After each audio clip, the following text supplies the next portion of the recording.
Hey everyone, welcome to our week 2 reflection time. I hope you took some time this past week to think about your goals, what you want in your life, and also your priorities. And we are going to do an exercise today with our priorities to help us determine our goals and what we're aiming to create in our life. So I hope you see on the PDF that you downloaded to go along with this. This will guide you through our reflection video today. And as always, feel free to put me on pause whenever you need some time to really think and consider your answers. So the first activity that you need to do is identify where you're at in each area of your life. So I have a list there, and I'm just going to briefly explain what each of them are. And then I want you to rate each one on a scale of 1 to 10 how well you feel you're doing in that area of your life.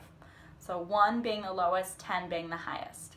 The first one is physical health. I think that's kind of a given. We all understand that being working out, eating healthy, being physically healthy in our life. The next one, we also have mental wellness. And this doesn't mean that if you have a low mental wellness that you're like psychotic or going crazy.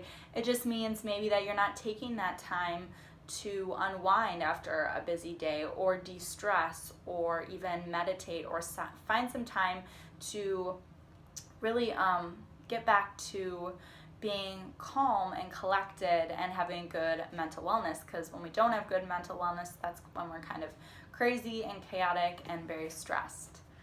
The next one on the list is space. And by space, I mean your workspace, your car, your home, any sort of environment that you're in a lot that can really affect us. So where are you at in that? How is your space doing?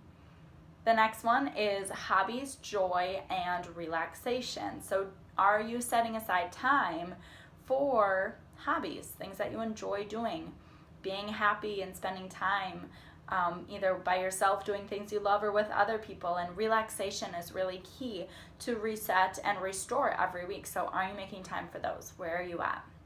Next one is relationships, and I kind of group this one in general, but you could also break it into relationships with family and friends, relationships with your significant other, or romantic relationships. But how are you doing with your relationships? Are you making time for them? Are you improving them? Next is finances, the one that we all love, right? How are you doing financially? Because that can also be a big stressor in our life and play a big part in why we feel so out of balance. We feel like we need to work this many hours or put in this much time to make a certain amount of money just to pay the bills. So where are you at financially? Career and purpose is also a big one, because obviously we want to be working a job where we feel like we have purpose and we feel like we're, going to work and doing a job every day that brings us maybe a little bit of joy and satisfaction. We're not just driving to work just absolutely miserable and hating every moment. So that's a really big factor in stress too. As we all know, work can play a huge part in creating a balance or work-life balance. I also put on here spirituality, so that could be religion, so religious, or for me personally, just being spiritual means spending time meditating, or I've been really getting into learning more about crystal stones and just being a little bit more aware of not only myself internally, but also the universe and the kind of energy that you put off into the universe, and just being more spiritual in that aspect. But spirituality is whatever you want it to be. And then the last one is personal development. This is huge. Are you taking time to learn and grow as a person, maybe as an entrepreneur or as a mom or whatever it is? Are you making that time, setting it aside to be the best version of you? And if you're doing this 30 days and you're doing these videos, then I would say yes, you definitely are, or at least are striving to. So rate yourself in each of those areas. I'll give you some time here, or put me on pause. 1 to 10, how are you doing? So next, we need to look at our areas that we are doing well in and that we're doing not so well in. And a lot of times our goals are going to be based off of those areas that are lower numbers. Okay, so if I have a way low physical well-being, then I'm probably gonna want to make a goal to get some workouts in or start to cook healthier. If I have a really low financial area, then I'm gonna need to make a financial goal.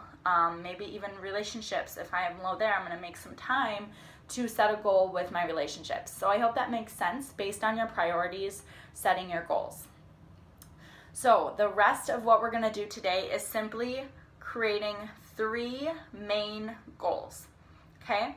So a lot of times I'll tell people to write down 10. So if you want to do more than 3, that's fine. But I want 3 big goals based off of the areas of priorities that you're lowest in. So if you are low in spirituality, how are you going to make a goal that has to do with increasing that area so that we can get up to 8, 9, 10 in all those areas and start to create that balance?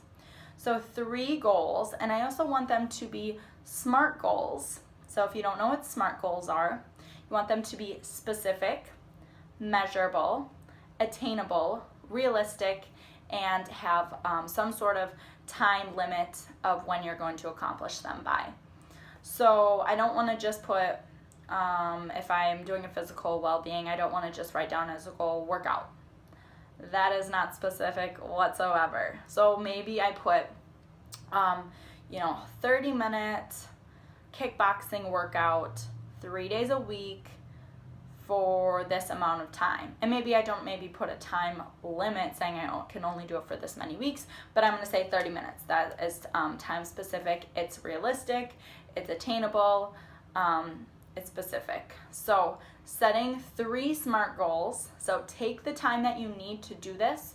And as far as the timeline of the goals, I usually have my clients set 90-day goals. So that's 3 months.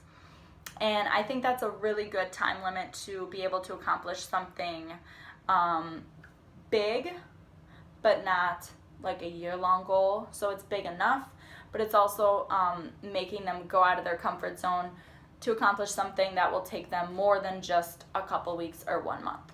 So I would say setting 3 goals that are good 90-day goals. All right, and then we will come back and check in next week and we'll talk a little bit more about how we're going to get there. So do your homework, start to think about those goals, those 3 main goals based on your priorities, and we'll meet back up next week.